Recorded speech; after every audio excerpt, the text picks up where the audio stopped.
Hi guys, this is Justin, back in your anatomy and physiology laboratory to continue on our fetal pig dissection. So this will be fetal pig dissection part 2. In part 1 we left off at the cardiovascular system, and now we are going to continue looking at the respiratory system, the digestive system, urinary system, and reproductive system. To begin with the respiratory system, we want to look at some of the obvious anatomical features that we can see in the head. So we have our external nares or nostrils, and obviously our mouth here. Deep to this, in the nasal cavity, begins our nasopharynx, and in the mouth would be our oropharynx. Back in deep to the epiglottis, which I'll point out here in a second. So we have our nares, and then you can see here this very hard palate here. So this is the hard palate. You can hear a little knocking there. Also, worth note, we can see some canine teeth coming in here. They're really sharp, so we have to be careful when grabbing about the mouth here, because they do have some really sharp canines here. So here's our hard palate here.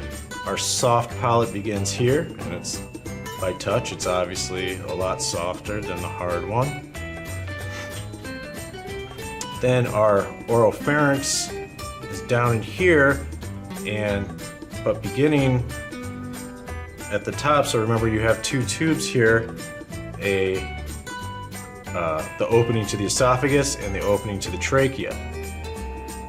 So to prevent any liquids or solid food materials from entering the trachea, which we breathe through, we have to have some kind of a gate there, or a flap, if you will. And that's what the epiglottis is. And I'm going to put the end of my probe right on the epiglottis, right there. And then just below that then would be the glottis. So I have my probe inserted right into there. Okay, and then once we go inferior into the respiratory system, we'll continue with some more major structures here. So here's the larynx, this large structure here. On the superficial surface of the larynx, we can see thyroid cartilage here, just really hard cartilage. And then inferior to that then would be the cricoid cartilage right here, just below the thyroid cartilage. And then descending down, here's the windpipe, or the trachea. It's fairly obvious that it's the trachea because it has these tracheal rings or ribs that line and wrap around the trachea all the way down, so it's fairly easy to identify. And then deep to that, or posterior to the trachea, is the esophagus here, and we'll readdress that when we get into the digestive system. Moving on with the respiratory system, we can go down into the thoracic cavity here. So remember, our rib cage is here. That's the superior border of the thorax. The inferior border of the thorax then would be where the diaphragm is, to separate the thoracic and abdominal cages, or regions rather. And so we're going to open that up, and remember our heart there. We looked at the surface anatomy of the heart and all of the vascular aspects of the heart and everything that goes on around there. So remember the auricles here, right and left atria, right and left ventricles. We got the pulmonary trunk here. So for ease of visualization of the respiratory system that is deep to the heart, we're just going to go ahead and remove the heart. So here you can see the inferior vena cava here, filled with blue latex, has been bisected so I could remove the heart. Okay, I'm going to zoom in a little bit here, get a better look. Okay, so now you can really see the trachea and the lungs. So here's all the different lobes of the lung. The shapes of these lobes, remember they contour to all the major organs around them, so everything fits in there all nice. And that's how they're named. So you have things like the diaphragmatic lobe down here, you have the cardiac lobe, you have apical lobes, which just means very top, then you have lower lobes down here. But if we follow the trachea, we can see some bifurcations or branching of the trachea. So right here, the very top branch that comes off, which my probe is under, that would be the apical bronchus. And if we descend inferior to that, we have our right bronchus serving the right lungs, or the right lobes of the lung rather, and the left bronchus serving the left lung. So right and left bronchi. Okay, the pleura is just a term for the lining of these lungs. Now, when I dissected these out, much of the lining then was removed so I could free these up, especially when I wanted to look at the aorta, which is deep to the lungs, which is right here. So just to recap, air comes in, goes through the trachea at the top, which is protected by the epiglottis and glottis from liquid and food entering the trachea. We have the larynx with the thyroid and cricoid cartilages, trachea, apical bronchus, right and left bronchi serving the right and left lungs respectively.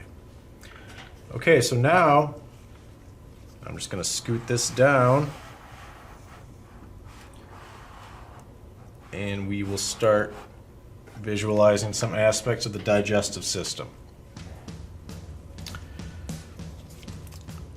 From our primary dissection on the last video, the initial dissection rather, we opened up both the thoracic and the digestive regions, or the abdominal region. So that was pretty much ready to go, and I just came in and cleaned up some of this so we can really open it up and take a good look. So here is your diaphragm here.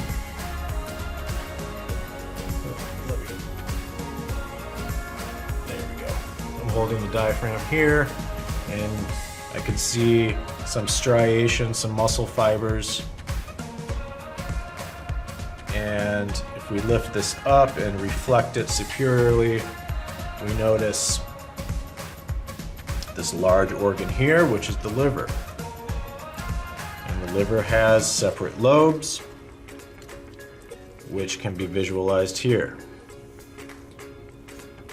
Here's a lobe, another lobe, another lobe, and another lobe there. And if I just continue to go inferior to the liver, I see the stomach. So here is the stomach proper right there. Leading from the esophagus into the stomach, there are some kind of gateways, so to speak, that only allow so much in the stomach at a time, and so those are called sphincters. The stomach has two sphincters. It has the cardiac sphincter closest to the heart that leads directly from the esophagus to the stomach.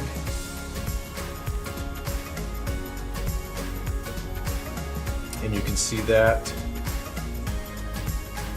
I'll use a probe and forceps to help you visualize that here. So that would be right here. And then the stomach itself, in my fingers there. And then leading from the stomach into the small intestine then would be another sphincter called the pyloric sphincter. And that is right here. Okay, and if we look on the inferior surface of this lobe of the liver, we see a little finger-like looking structure. And I can detach it easily. And that is the gallbladder right there. I'll hold it in my forceps right there. And from the gallbladder then is your common bile duct right here. It's just a little tiny structure connecting the gallbladder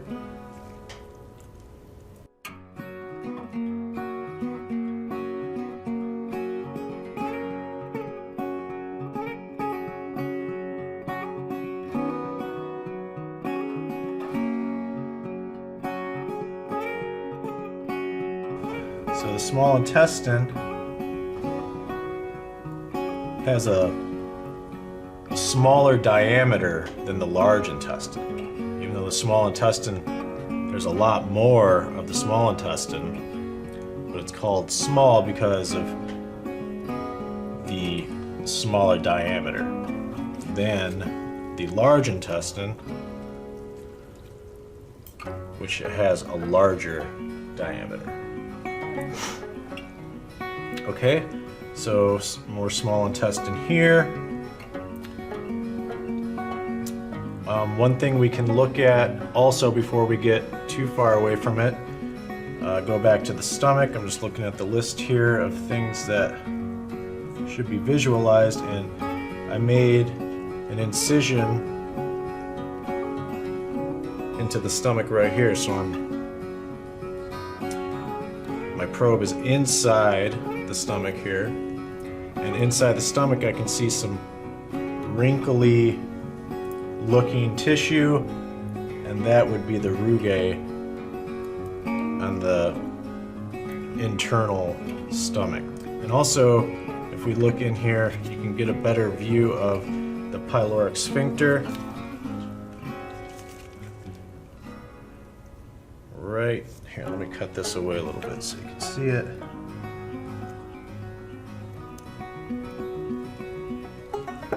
There it is.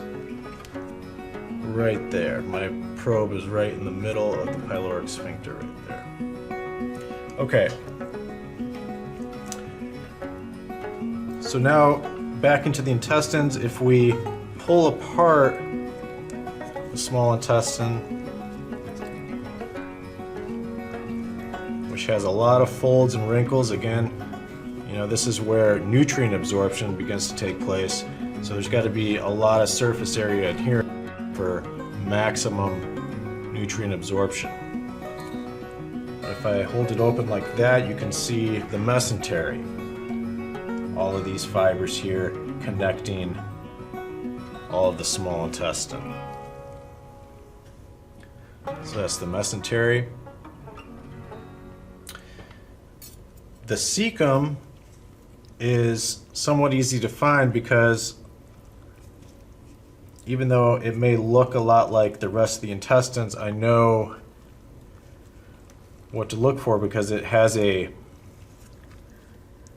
terminating end, so a terminal end rather, and that is this structure here. And it looks like a little finger coming off of the intestine there, and some mesentery connected to it. And that's the cecum. And then I can find the ileocecal valve, which would be at the base of the cecum right here. Okay. The spleen, I will look for by the stomach.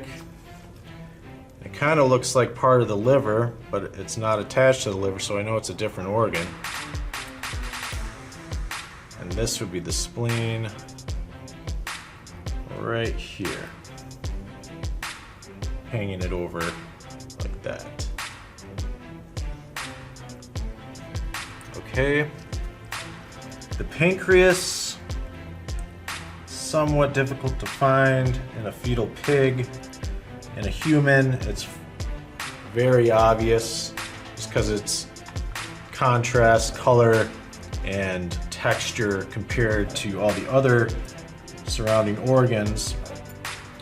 But in the fetal pig, I can see, let's see, I don't know if you can see it, but I can see this alternate texture here, which almost looks like wadded up chewing gum, for less of a better description. But that would be the pancreas.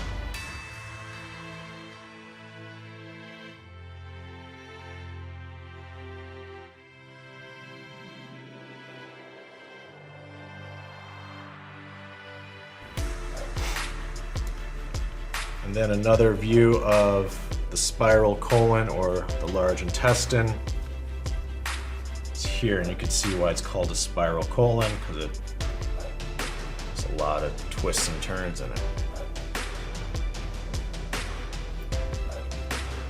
Okay, so now I'm going to go on. I'm sure Dr. Simmerlein would probably want to add some things here.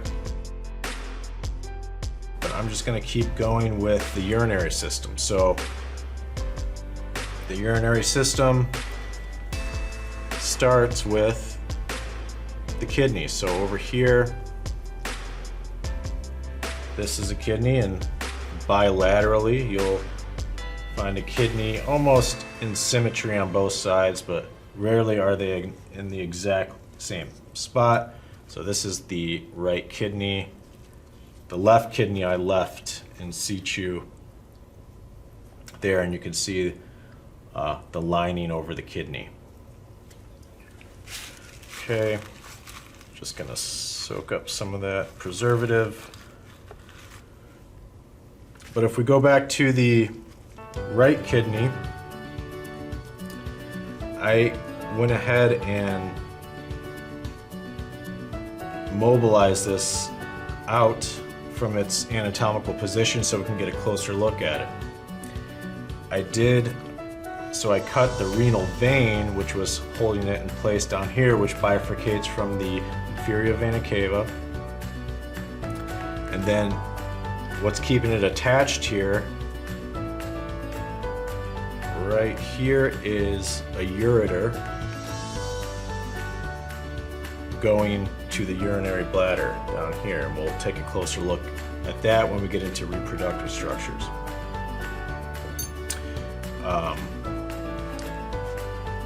So I went ahead and bisected the kidney so we can look what it looks like internally. And this darker color layer of tissue here would be your renal cortex. So anything concerning the kidney or aspects of the kidney, we will say renal. So renal cortex, and then in here you have some cavities or some larger empty spaces here when we bisect it, and that would be your renal medulla, or medullae when you're talking about more than one. Okay, and so if we follow, we'll go ahead and follow this ureter here, and you can see how it directly goes to the urinary bladder.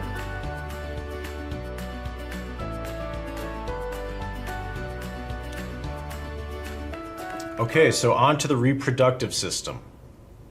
So I have a female here, and in this video I'm just going to talk about the female reproductive structures, and let's start with the ovaries. So right here you can see where I incised this ureter that was coming from the left kidney, and I detached that so we can get a better look at the deeper structures here. So I'm going to use my probe to pull on some of our anatomical structures down here, and so on both sides, try to immobilize that. You have left and right ovaries, and then the uterine tube then is directly connected to each ovary, and these uterine horns are these squiggly looking structures here. Here's a better look. Okay, so again, ovary, uterine tube or oviduct, uterine horns. So on the right side then, you can see the uterine horn really well right there. And then the uterus is going to be just deep to that, and it's this Y looking structure, so it's serving each of these ovaries, and the body of the uterus would be right there. Okay, now the vagina then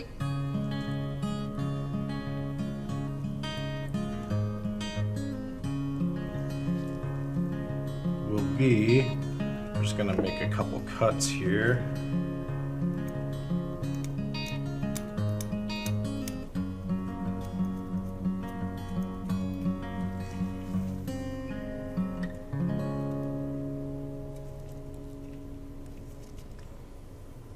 Okay.